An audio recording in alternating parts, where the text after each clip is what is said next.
Hi hello అందరూ నమస్తే. ఇక్కడ స్క్రీన్ పైన మీకు ఒక ఇమేజ్ కనిపిస్తుంది చూడండి.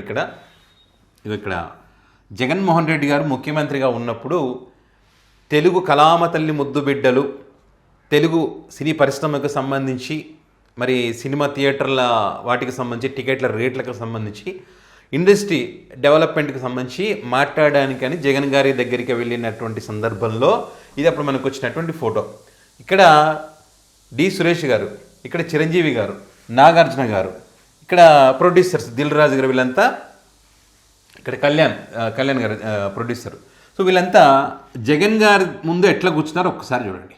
ఇదిగో జగన్ గారు నార్మల్గా కూర్చున్నారు, ఇక్కడ నాగార్జున గారు కానీ వీళ్ళు కానీ ఇదిగోండి. ఓకే, ఈ రకంగా వాళ్ళతో ఫ్రెండ్లీగా కూర్చొని అన్న చెప్పండి అన్న, నేను ఏం చేయాలి తెలుగు సినిమా పరిశ్రమకు, మీరు ఇక్కడ విశాఖలో ఈ సినిమా షూటింగ్లు జరుపుకున్న స్టూడియోలో నిర్మాణం ఆంధ్రప్రదేశ్లో చేస్తానన్నా మీకు కావాల్సినటువంటి సదుపాయాలన్నీ కూడా నేను కల్పిస్తాను, ఏ ఇబ్బంది ఉన్నా ఏ కష్టం ఉన్నా ఎనీ టైం ఎప్పుడైనా మీరు రావచ్చు, కలవచ్చు, సినీ పరిశ్రమకు సంబంధించి పరిష్కారం చేసే దిశగా నేను మీకు అన్ని విధాల అండగా ఉంటానని చెప్పి వాళ్ళకి అప్పుడు స్నేహపూర్వకంగా మాట్లాడి ఒక హామీ ఇవ్వడం జరిగింది. అదేవిధంగా చిరంజీవి గారు ఉన్నారు కదా, చిరంజీవి గారిని ఇంటికి పిలిపించుకొని శాల్వా కప్పి టేబుల్ మీద పక్కన కూర్చొని భారతి గారు అన్నం వడ్డిస్తే అది తిని బయటకు వచ్చిన తర్వాత చిరంజీవి గారే మాట్లాడినటువంటి మాటలు ఏంటయ్యా, నన్ను ఒక సోదరులాగా చూసుకున్నారు, భారతి గారు నన్ను బాగా ఆత్మీయంగా చూసుకున్నారు, మంచి ఫుడ్ పెట్టారు, జగన్ గారు సన్మానించారని చెప్పి షాల్ వేసి దండలేసి దండం పెట్టి చేశారని చెప్పి బయటకు వచ్చి సాగనంపించినటువంటి క్లిప్పింగ్స్ మనం చూసాం.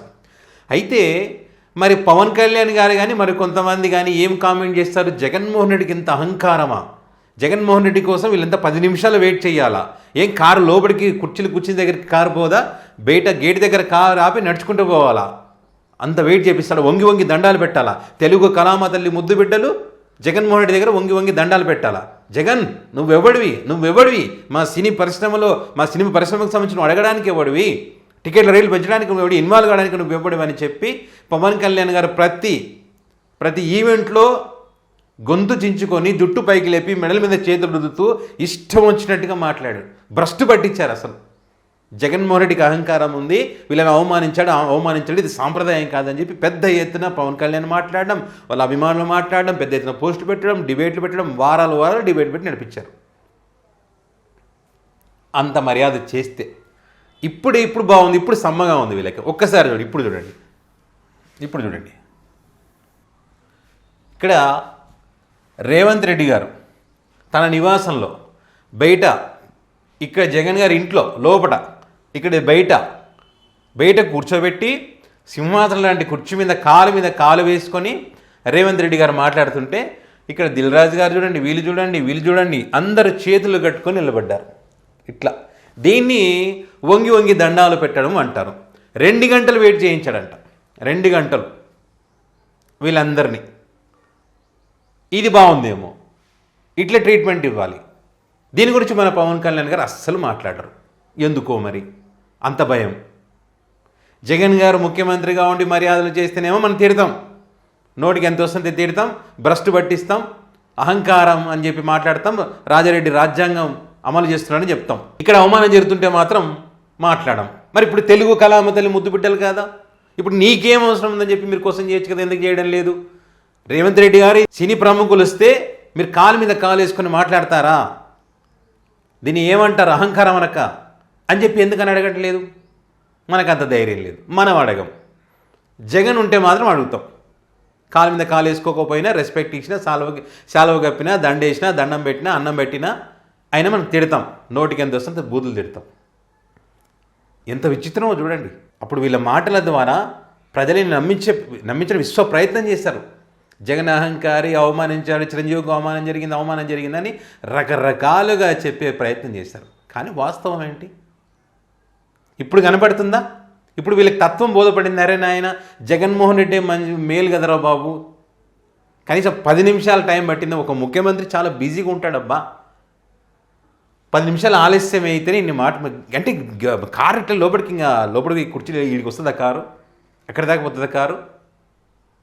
మన పవన్ కళ్యాణ్ గారిని అలవనికి పోయినప్పుడు కూడా ఆయన నడుచుకుంటూనే పోయినారు కదా, కారు కుర్చీ కాడికి పోయి దింపుతారా?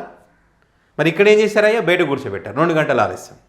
మనం ఇక్కడ మాట్లాడడం, కాలు మీద కాలు వేసుకున్న మాట్లాడడం, వీళ్ళు వంగి వంగి దండాలు పెట్టడం అంటారు. దీన్ని అంటారు వంగి వంగి దండాలు పెట్టడం, చేతులు కట్టుకోవడం, స్కూల్లో పిల్లలకి ఉంటారు కదా అక్కడ కట్టుకోవడం అంటారు దీన్ని. ఇది వ్యత్యాసం. ఇప్పుడు వీళ్ళు ఏ నిర్ణయం తీసుకున్నా కూడా అద్భుతం, ఆహా అద్భుతం అంటారు. మొన్న పవన్ కళ్యాణ్ గారే చెప్పారు కదా, వాళ్ళ సినిమా రిలీజ్కి వచ్చే సందర్భంలో థియేటర్లో మాకు ఇబ్బందులు ఉన్నాయంటే, మరి ఇబ్బందులు ఉన్నప్పుడు ప్రభుత్వం బాధ్యత ఉంటుంది చూసుకుంటాం అని చెప్పి ఒకసారి అంటారు, మీరెవరు మీకేం సంబంధం అని ఒకసారి అంటారు. ఈ క్రమంలో ఆ థియేటర్ల మీద దాడులు చేయడము, తనిఖీలు చేయడము, ఇక మీద ఇండస్ట్రీ వాళ్ళు ఎవరు కూడా విడిగా రాకూడదు, మొత్తం వాళ్ళందరూ కలిసి రావాలి, పర్సనల్ సమస్యలు పర్సనల్ టికెట్లు ఉండవు అని చెప్పి మనం మాట్లాడతాం. అప్పుడు మాత్రం ఏం కాదు, సినిమా ఇండస్ట్రీకి కానీ కళామతల్లి ముద్దు బిడ్డలకు కానీ అవమానం జరగదు. మీరున్నప్పుడు ఈ రకంగా కూర్చున్నప్పుడు ఒక జగన్మోహన్ రెడ్డి దండేసి చాలా గొప్పతాడు, అప్పుడు మాత్రం అవమానం జరుగుతుంది. అప్పుడు ఇట్లా దండేయడానికి అని వంగుతారు, అది కూడా వంగకూడదు అంటారు వీళ్ళు. ఇదే విచిత్రం, నాకైతే అర్థం కాదు. ఇది చూడండి, ఇప్పుడు దీని గురించి సోషల్ మీడియా ఏకిపారేస్తూ ఉంది ఈ పోస్ట్ పెట్టి, రెండింటికి వ్యత్యాసం చూపిస్తూ. ఇప్పుడైనా అర్థమైందే సాంప్రదాయం అంటే ఏంటి, గౌరవించడం అంటే ఏంటిది, పెద్దల్ని ఏ రకంగా గౌరవించాలి, ఎట్లా మాట్లాడాలి. జగన్ గారు ఎవరినైనా అన్నాన్ని పిలుస్తాడు, సంబోధిస్తాడు మంచిగా.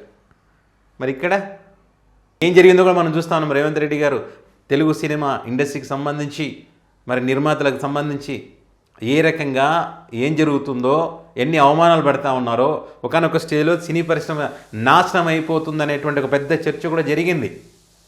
వాస్తవం కూడా అది. సినీ పరిశ్రమ ఏం బాగాలేదు ఇప్పుడు. సో ఏదేమైనా మనిషి ఉన్నప్పుడు వారి యొక్క విలువ తెలియదు. ఆ మనిషి మనకు దూరంగా ఉన్నప్పుడు, వేరే వ్యక్తి ఆ ప్లేస్లో ఉన్నప్పుడు ఆ వ్యక్తి ఏ రకంగా మనం గౌరవించాడు, ఇప్పుడు ఈ వ్యక్తి ఏ రకంగా గౌరవిస్తున్నాడు అన్నది ఇప్పుడు వీళ్ళకు తెలుగు సినిమా ఇండస్ట్రీ కళామతల్లి ముద్దు బిడ్డలకు అర్థమైంది. కొంతమంది మరి గొంతు చించుకొని అరిచే వాళ్ళు మాత్రం చాలా సైలెంట్గా ఉన్నారు. ఎందుకంటే మరి ఈ అవమానాలు ఇవి కనపడట్లేదు, సమ్మగా హాయిగా వాళ్ళకు ఉంది కాబోలు, అందుకే సైలెంట్గా ఉండవచ్చు. మరి ఈ అంశానికి సంబంధించి మీ అభిప్రాయాన్ని కామెంట్ రూపంలో పెట్టండి.